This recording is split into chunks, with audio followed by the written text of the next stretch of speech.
Hello guys, bersama saya lagi dalam Alright Nopa Channel. Makin panas, makin gempak. Apa cerita sahabat-sahabat semua? Apabila dikatakan hubungan dingin ya berlaku di antara Hadi Awang dan juga Muhyiddin Yassin, sahabat-sahabat semua. Jadi perkara ini yang menarik ya untuk kita dengar pendedahan daripada Brother Iswardi ya berkaitan dengan hubungan yang semakin jelek ya antara Hadi Awang dan juga Muhyiddin Yassin. Jadi sahabat semua, tanpa buang masa, saya membawakan Anda untuk mendengar dan menonton video ini. Tapi sebelum saya teruskan, jangan lupa juga untuk terus support Alright Nopa Channel dan juga ya sosial media Brother Iswardi untuk Facebook, TikTok dan juga YouTube beliau. Jadi dengan itu, tanpa buang masa, mari kita tonton bersama video ini, sahabat-sahabat semua. Dia tak akan pergi rumah tuan-tuan, jangan risau. Tetapi kalau sekiranya ada orang buat laporan terhadap komen tuan-tuan yang jelek, itu di bawah SKMM, Akta Suruhanjaya Komunikasi dan Multimedia. Yang tadi tu 233. Penjara 1 tahun, denda 50,000. Maksimum boleh kena.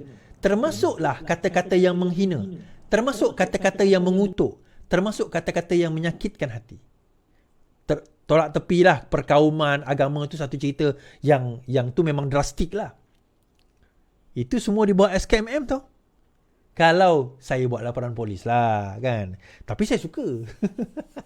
Walak-on ni. Kalau tak ada walak-on ni macam apa kata? Macam sunyi pula kehidupan kita kan.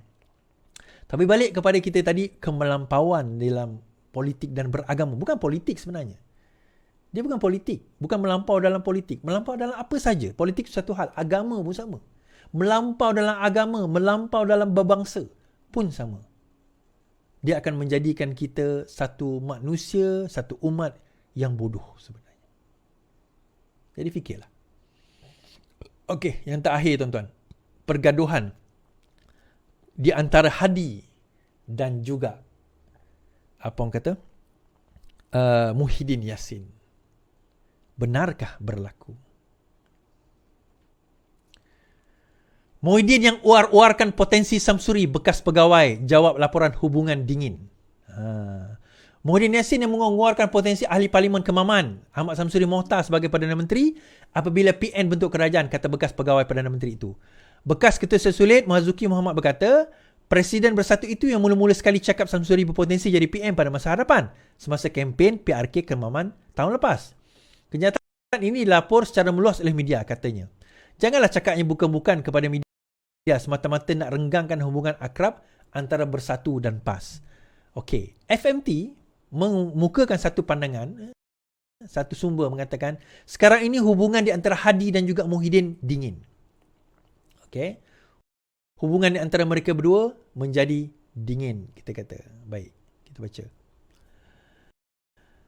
Hubungan Presiden Bersatu Muhyiddin Yassin dan juga Presiden PAS Hadi Awang dikatakan dingin menurut sumber, sekaligus mencetuskan pelbagai spekulasi mengenai kelangsungan Perikatan Nasional yang digagaskan oleh dua parti itu.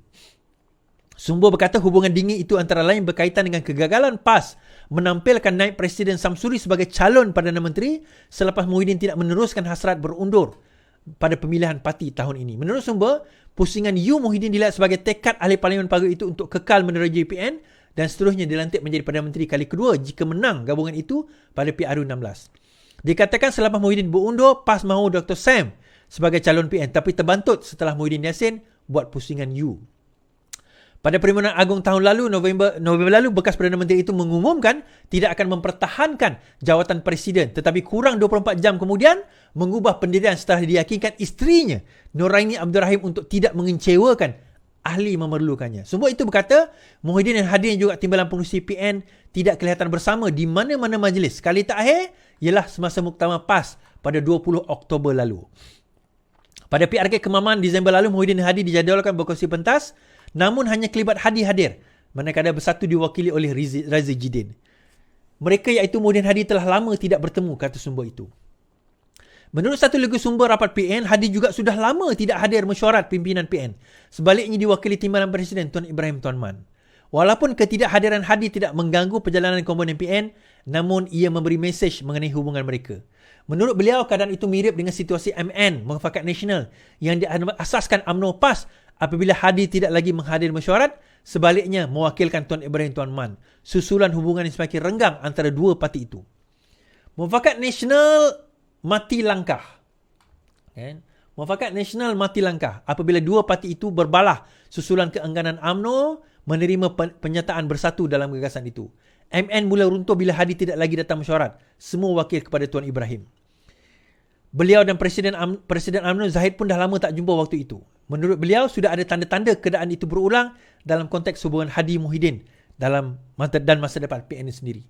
Jika PN berkubur seperti MN, sumber itu berkata hala tuju Hadi sememangnya boleh memberi kesan besar kepada politik dan pentadbiran PAS pada masa hadapan yang memiliki kursi tertinggi iaitu 43, diikuti dengan DAP 40 kursi. Sekarang tak tahu ke mana Hadi dan bawa PAS setelah semakin renggang dengan PN. Bagi sekutu PMX, ini peluang. Sebab itu ada titik lemah dalam PN.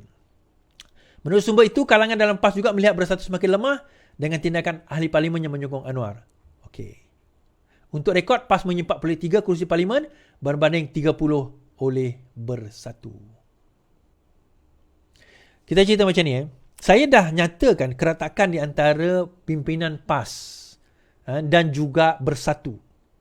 Kita dah nyatakan sebelum ini.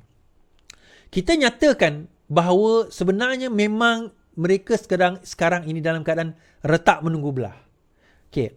Pada pandangan sudut pandang PAS, mereka nampak bahawa Muhyiddin Yassin beberapa perkara. Pertama, Muhyiddin Yassin sebagai pemimpin yang lemah.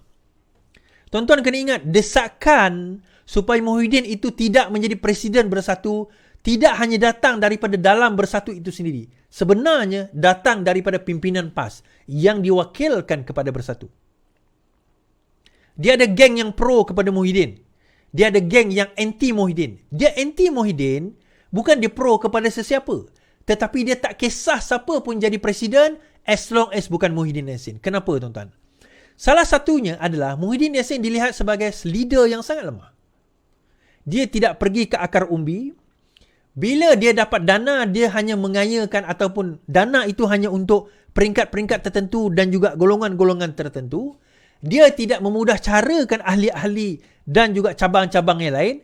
Dan bila dana dibekukan, itu menjadi beban kepada Bersatu sekarang ini. Ditambah pula dengan prestasi Bersatu yang sepatutnya, kalau kita tengok pantai timur itu kawasan di mana PAS bertanding. Tengah ke selatan itu Bersatu bertanding. Tapi Bersatu gagal untuk mendapatkan kerusi ataupun negeri di kawasan tengah sehingga ke selatan. Dengan kegagalan itu meletakkan sekarang ini the weakest link adalah di dalam Perikatan Nasional adalah Bersatu. Now itu on their point. So Hadi dah tak hadap lagi. Sekarang ini Hadi Awang dia dah tak pandang lagi kepada Bersatu ni. Siapa yang dia pandang sebenarnya? Okey, kita cerita malam ni ya. Sekarang ini yang dia pandang adalah UMNO. Ini terus terang saya cakap. Apa yang Hadi pandang dan dia nampak dalam karier politik PAS seterusnya adalah kepentingan untuk dia dan mereka menghidupkan kembali Muafakat Nasional ataupun apa pun nama dengan Bersatu bergabung dengan UMNO. Dan sekarang ini dia dah tak kisah UMNO mana. UMNO Syamuddin ke ataupun UMNO Zahid Hamidi ke, dia orang dah tak kisah tuan-tuan. Kalau tuan-tuan perasan yang duk tembak sekarang ini, besarnya isu berkenaan dengan Zahid dan sebagainya adalah daripada Perjuang, daripada Bersatu, daripada pimpinan PAS sendiri, dia dah mula kendur. Mereka dah mula kendur dalam nak menekan isu Zahid Hamidi. Kerana mereka membuat percaturan daripada dalaman PAS itu sendiri mengatakan percaturan seterusnya kalau mereka PAS nak menang. Bukan setakat nak menang, nak mengekalkan 6 negeri di Pantai Timur itu, mereka suka atau tidak kena bergabung dengan UMNO.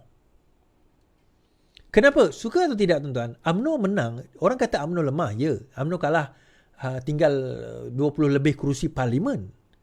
Tetapi di peringkat negeri, UMNO masih lagi memegang dalam kadar yang banyak.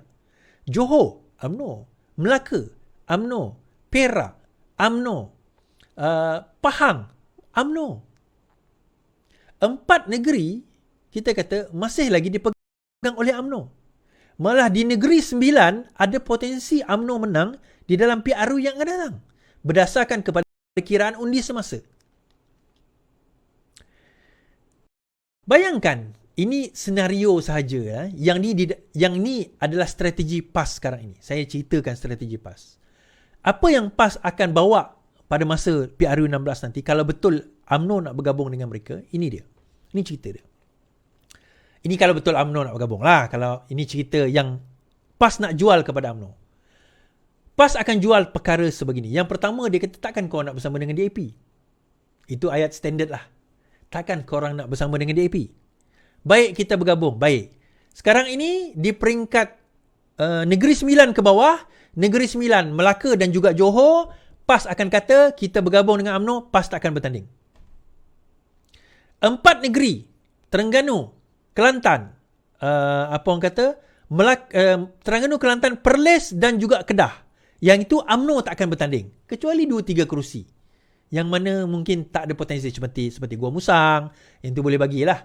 Dan 2-3 kerusi. Sama juga di kawasan selatan tadi. 2-3 kerusi boleh bagi pada PAS. Tetapi majoritinya dia bagi macam tu. Baik, kawasan seperti Pulau Pinang dan juga Selangor serta wilayah, yang tu bagi 2. Yang tu kita bahagi 2. Okay? Yang tu kita bagi 2. Nah, bayangkan kalau pilihan raya akan datang, katakanlah Selangor boleh dikekalkan oleh PH, Penang boleh dikekalkan oleh PH. Tapi the rest tu, diorang menang. Gabungan PAS BN menang. Boleh tak dibentuk kerajaan? GPS JRS akan follow je siapa yang menang. Be it Hadi ke, be it PAS, UMNO ke, bukan Hadi, be it UMNO ke, be it PH ke, siapa menang dia akan follow. Itu bukan isu dia. Cuma hurdle terbesar, masalah terbesar Hadi sekarang ini adalah Zahid Hamidi. Tu je. Dia kena convincekan Zahid Hamidi bahawa itu taktik yang boleh mereka gunakan untuk UMNO kekal berkuasa. Kalau dia boleh yakinkan, mudah. Dia ada satu cara, dia kena remove Zahid Hamidi. Dia orang ada satu cara kena remove Zahid Hamidi. Tapi bagi saya cara itu sukar. Pemilihan parti baru habis tahun lepas, 2022. 2022, lepas pilihan raya. So, another 3 years, 2025, campur 2027 baru another pemilihan parti UMNO. Terlalu lama. The only way adalah dengan cara gabungan itu. Untuk dia nak menang dan berkuasa sekali lagi. Tapi the biggest hurdle sekarang ini adalah Zahid Hamidi. Kerana apa? Bukan masalah PAS. Isunya adalah masalah Hadi Awang. Sebenarnya, bagi saya lah, UMNO nak bergabung dengan PAS bukan masalah PAS. UMNO nak bergabung dengan PAS, masalahnya adalah Hadi Awang. PAS selalu melihat masalah UMNO adalah Zahid Hamidi. Salah. Kalau PAS betul-betul nak bergabung dengan UMNO dan betul pembentukan tersebut, PAS kena buang Hadi Awang. Gantilah siapa-siapa, Tuan Ibrahim Tuan Man ke, Taqiyuddin ke, Samsuri ke, Sanusi ke, whoever lah. Tapi bukan Hadi Awang. Kenapa? Sebab Hadi Awang ni mempunyai sejarah yang terlalu lama mengkhianat, tuan-tuan. Dia punya khianat dia bukan setakat khianat parti-parti geng dia. Dulu Pakatan Rakyat kena khianat, Barisan Alternatif kena khianat, lepas tu Muafakat Nasional kena khianat. Bukan setakat dia orang. Dengan Tuan Guru Ning Aziz pun kena. Dia tak khianat macam mana kita dengar tu. Tapi kalau tuan-tuan ingat, tahun sebelum 2015, sebelum meninggalnya Tuan Guru Ning Aziz, tuan-tuan pernah dengar perkataan UG tak? Unified Government. Siapa yang membawa idea Unified Government dengan PAS UMNO pada waktu itu? Hadi Awang. So dia dilihat sebagai satu figura di dalam PAS yang sekarang ini berada di kedudukan yang tertinggi, tetapi seseorang yang sangat tidak boleh dipercayai politically. Jadi selagi mana dia ada dekat situ sebagai figure pimpinan di dalam PAS, selagi itu UMNO tidak akan dapat bergabung dengan PAS. Wow, itu dia sahabat semua, satu pencerahan daripada Brother Iswardi. Agak panas di sana sebenarnya. terutamanya apabila hubungan dingin antara Hadi Awang dan juga Muhyiddin semakin jelas kelihatan, ya, apabila mereka di antara satu sama lain saling menghindar, ya, untuk bersemuka, bertemu dalam satu mesyuarat dan sebagainya. Jadi ini menunjukkan sebenarnya seperti mana yang dibuat oleh PAS kepada Parti UMNO sebelum ini, tanda-tanda untuk mereka memulaukan ataupun tidak mahu lagi, ya, bekerja sama dengan UMNO, ya. Pada masa itu dalam meeting pun tidak datang, dalam muafakat nasional selalu bersama dengan Muhyiddin, dan akhirnya apa yang berlaku, mereka memilih untuk bersama dengan Perikatan Nasional, iaitu bersama dengan Bersatu sahabat-sahabat semua. Jadi adakah langkah yang sedang dilakukan oleh PAS kini adalah seperti mana yang dibuatnya ketika, ya, bersama dengan UMNO dalam muafakat nasional? Itu satu persoalan yang menarik untuk kita fikirkan bersama sahabat-sahabat semua. Jadi apa komen Anda? Anda boleh berikan di dalam ruangan komen, tapi ingat, komen dengan cara berhemah. Terima kasih. Izinkan saya untuk mengundurkan diri, dan seperti biasa, peribahasa mengatakan tapapun kangkap, 2 tahun keinginan. Dalam bahasa Melayunya, tepuk dadah, tanya selera. Sekian saja daripada Alright Napa Channel. Sampai kita berjumpa lagi. Bye-bye.